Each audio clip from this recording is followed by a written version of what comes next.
If you love Rearview Mirror Chronicles podcast and want to help us keep bringing you brilliant episodes, then please share it with a friend or a fellow history fan who you think might enjoy it.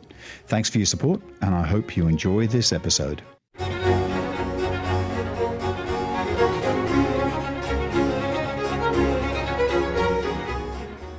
Hello, I'm Keith Hockton. I'm an author and a public historian, and today we're going to be discussing a story that involves one of Britain's greatest mystery writers in a great mystery. In December 1926, the author Agatha Christie vanished for 11 days, only to reappear in decidedly strange circumstances. Interestingly, she never offered an explanation for what happened, and historians continue to argue about what might have accounted for the 11 days, the missing 11 days. For this episode, I actually have my own theory about this historical conundrum. But to begin with, let me tell you a little bit about Agatha Christie around the time that she disappeared, what kind of life she is living. So the year is 1926, and Britain, and indeed much of the world, is actually in a kind of a grip of whodunit mania. So it's 8 years after the end of the First World War, and the world seemed incredibly disordered. And it's a very violent world. The map of Europe is constantly changing. There's Bolshevism in Russia, sort of the shock of modernity and modernism in the arts in Europe, and all these kind of things. They're all going on at the same time, and it's a very unsettling world.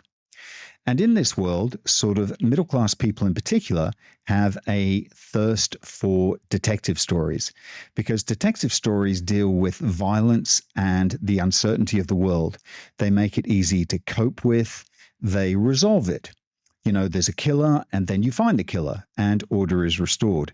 And all of the practitioners in the 1920s, probably the most famous, and certainly the most famous today, but also I think the most famous at that time, is Agatha Christie.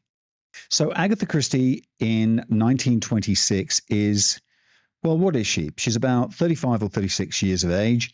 She's written about 5 or 6 books by this time. So she's not one of the pioneers of this new genre, the whodunit genre, but she has come in at the end of the First World War with a book titled The Mysterious Affair at Styles, which is a tremendous success. She's written about 4 or 5 more, and the most recent book published in 1926 is The Murder of Roger Ackroyd, which is still today, by literary scholars and aficionados of the genre, regarded as probably the best whodunit, or the most intriguing whodunit, because there's a trick in that book, which I'm not going to spoil for you, which is incredibly clever and cunning, which you don't see coming unless you've been forewarned. And it turns this whole formula on its head, and it's an astoundingly clever thing to do, and as good an example of literacy trickery as you will ever find in the 20th century, hands down. So there's Agatha Christie. She's sort of at the peak of her powers, really. She's become a household name because her books are selling incredibly well. But she has rivals. There's Dorothy L. Sayers, there's G.K. Chesterton, and so on. But Christie's, the simplicity of her prose and cunning of her plots has endeared her books to a gigantic audience, a very broad audience. But by and large, it's women, and it's middle-class women. And everything seems to be rosy in the Christie household, but is it? So she and her husband Archie, who's a former World War I pilot, kind of tall, rakishly handsome kind of fellow who now works in the city as a stock jobber or a stockbroker. They have a house called Styles, named after her first book, in Sunningdale in Berkshire. And it's a massive house. I mean, she's tremendously successful. It's really a kind of I guess you'd call it now, a stockbroker's mansion. It has tennis courts, it has rolling lawns, and so on. It's very genteel and very much the sort of upper middle class fantasy, really. And it's right next door to a golf course. And of course, Archie plays a lot of golf and tennis. And Christie had already published a book called Murder on the Links. So they're doing middle-class 1920s pastimes, which are then being played out in quite large parts in some of her books. So there they are in this house. But something is not rosy. And what that is that Agatha Christie's books, people who think, oh, the plots are very convoluted and they're very, kind of recherche, and there's all kinds of wacky and weird things going on. But often, almost always in the books, those things are smokescreens. And at the core of her murder stories are always really two things: either financial greed or sexual jealousy, and particularly the latter. So infidelity, people with multiple affairs, all those kinds of things. And sadly, this is actually the case with her life too. So Archie, her husband, they have one daughter, by the way, Rosalind, and I'll come back to her maybe a little bit later. So Archie is a bit of a bad boy. He's a bit of a gay dog, as people might have said at the time. He's a bit of a philanderer, and he has been associating with a younger woman called Nancy Neal. And I think Agatha Christie probably had suspicions about what was going on. So in 1926, despite the tremendous success of her literary career, her private life has been pretty grim. So she's not getting on brilliantly with Archie. She's got her suspicions about him. And then in April, in the spring, her one surviving parent, her father had died when she was 11, her one surviving parent, her mother, her elderly mother, dies, and she has to go and clear out the house and take care of the estate and all this kind of thing. And nobody enjoys doing that. It's a horrible part of the process. So that's quite a big blow to her.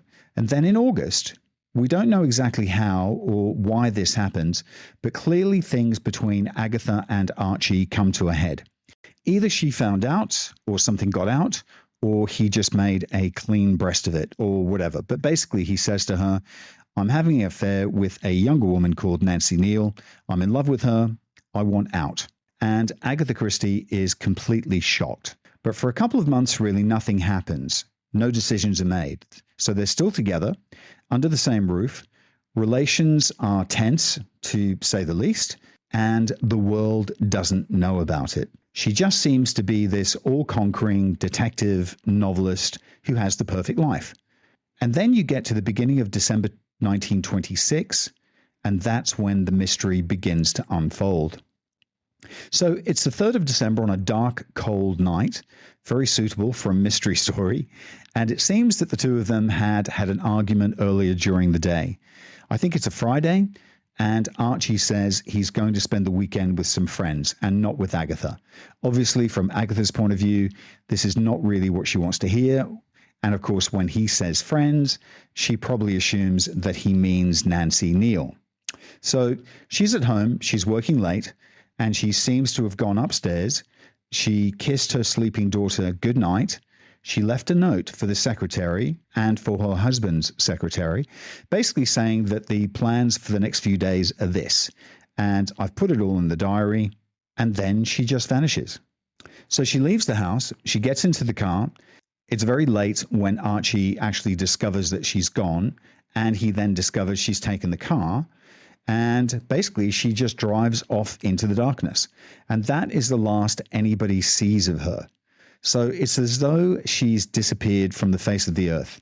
And of course, you can imagine the excitement, the furore, the press, the attention, and all the rest of it.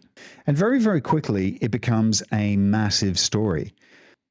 This is the heyday of popular journalism, if you like. You've got newspapers literally selling tens of millions of copies every day. You have tremendous press attention in scandals. It's actually the heyday of the 1920s scandals and cause célèbre and these things. So papers like the Daily Herald, the Daily Mirror, the Daily Mail, and so on, they're all over this disappearance within days. And it starts to become a front page story. And not just in England either, but across the world, and especially in American papers, because her books have sold exceedingly well in America. So she's very well known. So basically, Mrs. Christie has vanished. Mrs. Christie has disappeared. These stories start to appear day after day after day. And of course, why wouldn't you find it fascinating? It's such a brilliant story. The queen of crime, the greatest mystery writer of her time, is herself at the center of this sort of fascinating mystery. And people start pitching up at her house unannounced, looking for clues, because they want to know what's happened to her. The Home Secretary, William Johnson Hicks, he says to the police, this is a massive story. You must find her as quickly as possible, because if you don't, the British police are going to look foolish in the eyes of the world. So the story kind of completely snowballs out of control. We always think about this by, the way from Agatha's perspective. But I think there's another way you have to look at it. What about looking at it from Archie's perspective? He obviously feels guilty because he's been behaving badly, but his wife is an international household name, and she's just completely vanished. So Archie probably thinks that she's killed herself, and probably thinks that people think that he has killed her. I mean, that's what I suspect a lot of the people deep down thought, because you always look at the husband first off, don't you? So she's either gone off and either killed herself, or he's killed her. So either way, he must feel absolutely awful, stuck in this big house with his daughter and the secretary and so on, surrounded by the press while all this is going on outside. It must have been an utter nightmare for him. Anyway, the newspapers start to then offer rewards for any information on her. I think they start at £100, which was a lot of money back in those days. And people talk about hiring planes, to fly over the landscape. People are very excited about planes at this stage. And at one point, they have, I think, between 10 and 15,000 volunteers pitch up at her house, basically the weekend after she's gone missing, to scour the area. Now, as in every Agatha Christie novel, there has to be a pool or a pond nearby, and there just happens to be a pool nearby the house called the Silent Pool, where 2 children are actually supposedly have drowned in the last 10 years. So all this, for the thousands of volunteers that are scouring the area around the pool looking for clues, it's the best novel ever. And of course, they find an old teddy bear. They find some children's books. They find a shoe. They find all these things that look and sound, like Poirot. He's kind of laying out all these clues for the Christie mysteries. But no joy to be found whatsoever. No trace of Agatha can be found. Dorothy L. Sayers, one of her big rivals, she even comes to the scene. I think probably subpoenaed there by one of the newspapers to study for clues. Isn't that amazing? And to say what she thinks and to give her opinion on what she thinks has happened. And of course, most satisfyingly for connoisseurs of the bizarre, Sir Arthur Conan Doyle, the grand old man of detective fiction, the creator of Sherlock Holmes. He turns up. But of course, now he's completely obsessed by spiritualism and the occult. And, he gets one of Christie's gloves and he gives it to a medium that he's brought into the house. And he asks the medium to locate Agatha Christie. And of course, the medium can't. And the story continues to snowball. It just gets bigger and bigger. And it's a story with legs. It's a story that's taking these sort of bizarre turns. But all the time, there's no trace of Agatha Christie anywhere. The car had actually been abandoned by a chalk pit. But of course, there's no notes or no trace of Christie on the inside.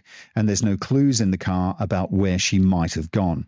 So as time goes by, and we're up to day 9 and day 10 and day 11, and then miraculously, she reappears from the dead. So I mentioned that her husband may have thought that Agatha Christie had committed suicide, killed herself. But you see, the thing is, in these days, no one actually reports any kind of domestic drama. And they don't report it for a very good reason. And of course, Archie himself is not really keen for his affair to be splashed all over all the newspapers. So as far as the reading public are concerned, this is a sort of an incredibly successful novelist in an incredibly happy marriage with a young daughter who has just inexplicably vanished. But of course, we now know that not to be the case. I think the people who are really close to the case, the police, the detectives, they obviously think something's not right in the Christie household. And, maybe she has done herself in or run away or something similar to this. But from the public's point of view, it's just an utter mystery. I mean, I think probably the most common explanation, which you see a lot in the newspapers at the time, is that it may also be a publicity stunt for one of her new books. So some people are actually very critical about it, and they say that she must have planned it, that all this is just to get publicity for her next book. I mean, don't forget, that's not wholly implausible either. The 1920s is a great age of publicity stunts, and detective fiction is a very kind of cutthroat competitive business. So to actually stage a publicity stunt actually makes sense. And there's a lot of talk, particularly as the car is found at a chalk pit, that she's got a new book called Murder on the Downs, the chalk downs. And this must have been planned to drum up publicity for her new book. And I mean, that's not true at all, but that's probably the most common of all the explanations that the public are coming up with. But other people are completely baffled because they have no idea. They don't know the backstory that I'm now telling you. So coming on to her reappearance, I mean, the circumstances of that are unusual to say the least.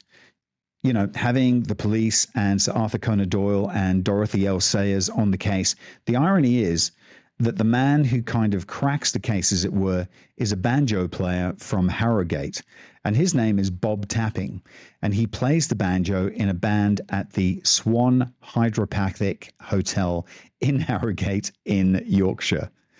So just to give you a bit of context on that, for those overseas listeners who don't know Harrogate at this stage in the 1920s, almost 1930s, is a very genteel place where you go for bonbons and an afternoon tea and things like that if you're on holiday up in Yorkshire. I mean, it's the absolute image of the 1920s. And of course, keep in mind, it's an age where people don't really go abroad in large numbers. And Harrogate is considered quite a glamorous place to go. So if you go to Harrogate, you take the waters. It's a spa town. And you stay in one of these sort of quite grand hotels, like this hotel that I'm talking about, the Hydro. And you spend your time dancing and having tea in the afternoons and sort of flirting with people at cocktail hour, in the cocktail lounge. It's very much this kind of place. And it's actually a very, very popular thing to do among the sort of moneyed classes, if you like. So Bob Tapping is playing his banjo in the band, and he sees a lady there, and he says to himself, blimey, that's Agatha Christie. And he very quickly goes to the authorities, to the police, and he says, Agatha Christie is actually staying at my hotel. And as it turns out, she actually is. Now, a very strange thing then happens. Archie Christie pitches up, he's summoned, and he goes all the way up to Harrogate, and there is his wife, Agatha Christie. And what he says afterwards is that she didn't seem to know who she was or what was going on. She seems to have completely lost her memory. He says very bizarrely that when he came to fetch her, she said, well, wait for me downstairs in the lobby. I need to change into an evening gown. So he does, and she does. And then she comes downstairs, and it's a sort of wonderful, weird detail.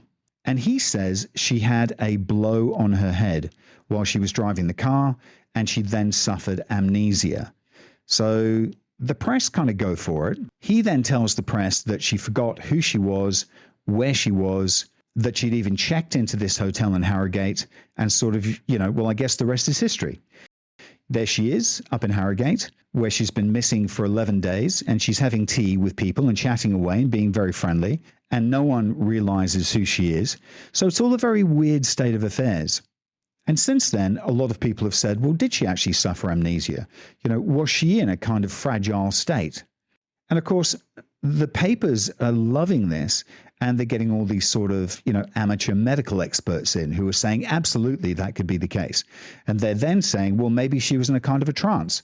Maybe she was hit on the head by someone, and she went up to Harrogate and spent 11 days, kind of eating buns and going to the ballroom and dancing and flirting and all this kind of stuff without really knowing. I mean, whether Archie actually believes this is a different matter, and I'll come to that in a second. Anyway, Archie then takes her back home. She disappears from view. Not unpredictably, she goes off to Spain. Actually, she goes to the Canary Islands, to Las Palmas, for a break, to get away from the press attention with her secretary and her daughter. And then 3 months later, she comes back home to England, and surprise, surprise, she and Archie end up getting a divorce. He actually ends up settling down with Nancy Neal, the young woman with whom he's had an affair with. And to his credit, he actually remains with her for the rest of his life. And Agatha Christie keeps custody of their daughter, and she keeps the name Christie because obviously she needs to keep it because that's the name under which she's achieved all this fame. And then she goes off traveling, and she eventually meets an archaeologist, a guy called Max Malloman, and she ends up becoming Lady Malloman and has this incredibly successful, stellar career. But at the heart of it, there are these 11 days, the mysterious 11 days. And I have my own theory. I mean, it's not really a theory. It just seems to be, to me, it seems to be blatantly kind of common sense. Now, there was one more clue. There's always one more clue, isn't there? The clue is that when she checked into the hotel in Harrogate, she didn't check in, obviously, as Agatha Christie, because it would have been too easy to find her. She checks in under the name Miss Tressa Neal from Cape Town. Now, Neal is obviously the surname of her husband's girlfriend, Nancy Neal. So this is, it has a kind of weird psychology thing to it, which puts everybody in a great tizzy. It's like, why would she use that name if she didn't know who she was, if she didn't know what was going on? So, dear listeners, would you like me to summon you into the drawing room and give you my theory? Well, I know you'd love that. So to me, the whole thing, I don't understand why people actually think there's a mystery because it seems so blindingly obvious. She's had an awful year, right? Her mother has died, her last surviving relative. There's no one for her to turn to. Her husband, who she's slightly suspicious about for a long time, she then discovers that he's having an affair and he wants to leave her and that the marriage is over. So her life is literally being ripped apart. She's under tremendous pressure from her publisher. She's a public figure, so it's a big story. It seems blindingly obvious to me that on the night of the 3rd of December, she cracks. I mean, it sounds harsh actually, but I think I completely understand. She's just had enough. I suspect, knowing human nature, she probably didn't know exactly what she wanted to do. She might have thought of killing herself. She might have thought of running away. She might have thought, if I do something, it'll embarrass Archie and it'll bring him to his senses and he'll come running back to me. None of us will ever know if she thought about this as coherently as that or whether she was just in a complete state, a complete mess. So she drives off. She abandons the car. You can imagine the scene. It's dark. It's raining. Everything's going wrong. She might have even crashed into something. She might not. She just ends up in it. She's confused. She gets on a train and she doesn't know where to go. I mean, if you're confused in a mess, you're going to get on a train and probably go somewhere that you know, and somewhere probably quite nice. Without being rude to Grimsby, you're not going to go to Grimsby for a week's holiday, are you? Sorry if anyone from Grimsby's listening. But be fair. I mean, you're not. So you're going to go somewhere where you can check into a nice hotel. So she goes up there, and when she comes to check in, we then have to wonder, is it a joke that she writes Neil, her rival's name? Is it a dig at her husband? Does she even know herself? I think she probably doesn't even know herself. I think it's a name that's resounding from ear to ear and in her head. So it's the first thing she thinks of, and maybe it's a bit of black humor almost. And then she's there. And the thing is, while she's there, the story has broken that she's disappeared. And of course, by that stage, she can't just declare herself. And of course, people then say, why didn't she say, oh, it's me, when she saw that people were talking about it and that the press were reporting about it? But I mean, how could she? She's stuck. She's trapped. She would have then had to explain it. And she probably just thinks, you know what, I'll keep going. And I think it's almost a little bit like the kid who's stolen some sweets or something. And there's a point at which they just think, sod it. I'm going to eat all the sweets. I'm just going to hide behind the sofa and hope no one ever notices. And I'm just going to finish the bag. Well, this is, I think, what she thinks in Harrogate. She's gone up there. She knows there's a big manhunt going on, but she just kind of thinks, well, I'm stuck with it now. I'm just going to ride this out and see how long I can get away with it. And of course, then she's found out, and then Archie comes to get her, and it's all very embarrassing. And I think she humiliates him in a small private way by actually making him wait downstairs while she changes, rather than throwing herself, kind of into his arms. I mean, she's cross with him. And of course, then they go back, and it's obvious that the marriage can't be repaired. And that's why she then goes away for 3 months. And of course, when she comes back, it ends. And look, I don't think you need to develop these elaborate kind of convoluted explanations about amnesia and so on. I think it's completely humanly comprehensible that she suffers this, whether you call it a breakdown is the right word, but there's this episode when it's just all too much and everything is unraveling and she feels under tremendous public and private pressure. And so off she goes to Harrogate. And it's interesting that in her autobiography, and people always comment on this, they say, Agatha Christie is not just any writer. She is by far the best-selling writer, not just that Britain has ever produced, but the world has ever produced. She is the most translated writer in the world. Her books are in every single country. She is colossally, titanically successful and popular. So no wonder it becomes a massive story. But this is the thing. In her autobiography, she doesn't allude to it at all. She doesn't even mention it. She says, it was a year of sorrow and heartbreak. And then she just moves smoothly on. So it's clearly an episode that she doesn't want to revisit. Now, that to me is another quite telling clue. Had it genuinely been an episode of amnesia, had she genuinely suffered something almost medical, a mysterious ailment or whatever, then she almost certainly would have mentioned it in her autobiography, because people do, but she doesn't. She would have said something like, this extraordinary thing happened to me, One moment I was in Berkshire in my stockbroker's house, and the next minute I was in Harrogate under a different name. How weird. And I've never understood why that was. But she doesn't do that. She just glides over it. And I think the fact that she glides over it suggests to me that it's something that she feels immensely embarrassed about, possibly guilty about, which suggests to me that she was not an amnesiac at the time, but that it was something that she was actually conscious of doing. And she was in a state, and she made bad decisions and ended up bringing down the sort of attention to the press on her. And obviously she doesn't want it raked over afterwards because she's embarrassed that Archie will become embarrassed by it. To me, the mystery is, why do people think it's a mystery? And I think people project a mystery onto it. And actually, in human terms, it's completely comprehensible and a very traumatic episode. And at the time she was discovered, she doesn't give any reason for what happened. She doesn't really talk to the press at all. She's kind of cut off. And as I recall, as soon as it happened, she goes to her sister's house where they don't answer the phone. She doesn't answer press inquiries. And then, as I said, she goes off to the Canary Islands for 3 months to let the entire episode just quieten down.